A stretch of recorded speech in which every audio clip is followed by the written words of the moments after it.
Hey guys, Ask Alpha time, and this question comes from Tony, and it's regarding alterations. The gist of the email: Tony went to a thrift store and found a great suit. The jacket fits him great, it's timeless, he loves the jacket. The pants, on the other hand, are a little less than desirable. They have a bunch of pleats and they are going to be a regular rise. And Tony wants to know, is it worth it to take these pants to a tailor to have them altered? And can a tailor basically turn pleated pants into flat front pants? What's the deal, Tony wants to know. Tony, here's the answer. The answer is yes, a tailor can turn pleated pants into flat front pants, but here's where it gets kind of tricky. Sometimes it doesn't look quite the same as if you would go and buy a off-the-rack flat front pair of pants or suits. Yes, they can do it. It is going to cost you a bit more because the tailor basically has to totally take apart the pants. He's going to shorten the rise, he's going to do away with that extra fabric, he's got to take the entire waistband off. So yes, a tailor can fix the pants, and if it's worth it, it might be worth spending the extra money. I mean, you got the suit at a thrift store, probably spent $15, $25, $30 on it. A normal suit is going to cost you a bit more, obviously. So those alterations, you know, if they're going to cost you around 20 bucks, 30 bucks, I say go for it, give it a shot. I would love to see a before and after shot. So Tony, if you're watching, take a picture before and after. But if you don't feel like going through the hassle, that jacket is going to work just great for a sport coat. Alright, the next question is actually a relationship question as it relates to Brian in California. And this question is great. Made me laugh because I've been faced with a similar situation. I'm going to read this. It's a little long, but hang with me because it's worth it. He says, so I met a girl yesterday and we're talking and she's pretty cool. Only problem is she's kind of a hippie chick and doesn't do her hair. Had these pretty funky moccasins and a nose ring. Cute. But her image, I felt, said a lot about her. Obviously, as a paid member, my image is very important to me.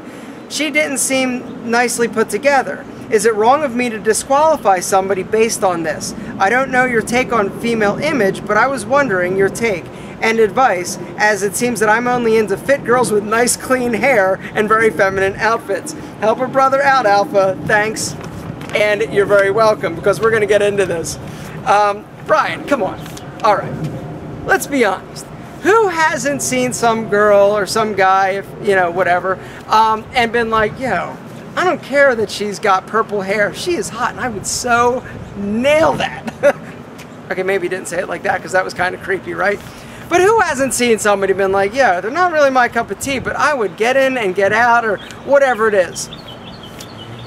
And I can appreciate that, but here's the deal. That might be fine for a one-night stand or something like that, but you've got to be true and real about what you're attracted to and what is going to keep your attention. Brian and all of us, if you meet somebody and they're not up to your standards, maybe there is something that you really just don't like about them, they're not going to change, and it's unfair of you to ask somebody to change. And quite frankly, if somebody does change for you, they're going to end up resenting you anyway. Because, like, come on, who hasn't tried to change something about themselves for a woman? Then the relationship goes a little sour and you're like, yeah, why? Dude, I love the acoustic guitar and I rock at it. Come on, not me, but the harmonica, yeah. Carla, what's up? This has turned personal, I see. Anyway, do I think it's wrong to disqualify somebody based on their image? No, and yes. I feel that, you know, your image is a vital part of yourself, and your image is basically your calling card. It's like a brand. Everybody, everything has a brand.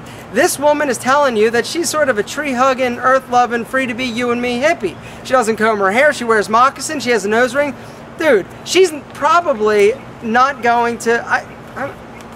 Dude, you think she grooms? You're going to be more manscaped than she is, I promise. It's going to look like a troll doll in a headlock. Brian, no, it is not wrong to disqualify somebody to date because, you know, your image does say a lot about you. If you're typically attracted to feminine, pretty, hygienic girls, you know what? You're going to be mostly attracted to them. If you started messing around with this girl and dating her a little bit, the novelty would wear off, and then it would just be you and this moccasin wearing, free loving, nose ring, dreadlock headed lady. And you know, if you're into that, great, but if you're not and it doesn't sound like you are, I would say steer clear. There are plenty of groomed, well maintained, pretty little fish in the sea, Brian. Go after them. All right, I rewatched that, what I just said, and I'm feeling a little bit bad about it because, you know, you never know where you're going to find love, and sometimes love might show up in moccasins, dreadlocks, and a nose ring. And you know what? You may be missing out if you do have your walls up and do have a preconceived notion of exactly what you're attracted to and exactly what you should be dating. You know, you can miss out on some potentially really great people. And so, you know, is it worth figuring out if this is a person that you ultimately want to be with for longer than a night? Probably, I'd say give it a shot. My gut tells me if you're typically attracted to a different type, 100% different type, then, you know, and the only common denominator is she's cute and she's pretty cool. Now granted, those are two really great characteristics. You just need to weigh the pros and cons. So I would say, Brian, talk to her a little bit longer and see where it goes, and see if you can get over her nose ring and dreadlocks and her stinky armpits. That's my real advice. However, the way you present yourself to the outside world does say a lot about who you are. And so, Brian, your question has tormented Alpha. But I want to know what you guys think. Tell me, tell Brian, what should he do? There's a girl, she's cute, not really his cup of tea, theoretically, but what should he do? Should he give her a chance or give her the brush off? Guys, Brian needs your help. I need your help. Post below.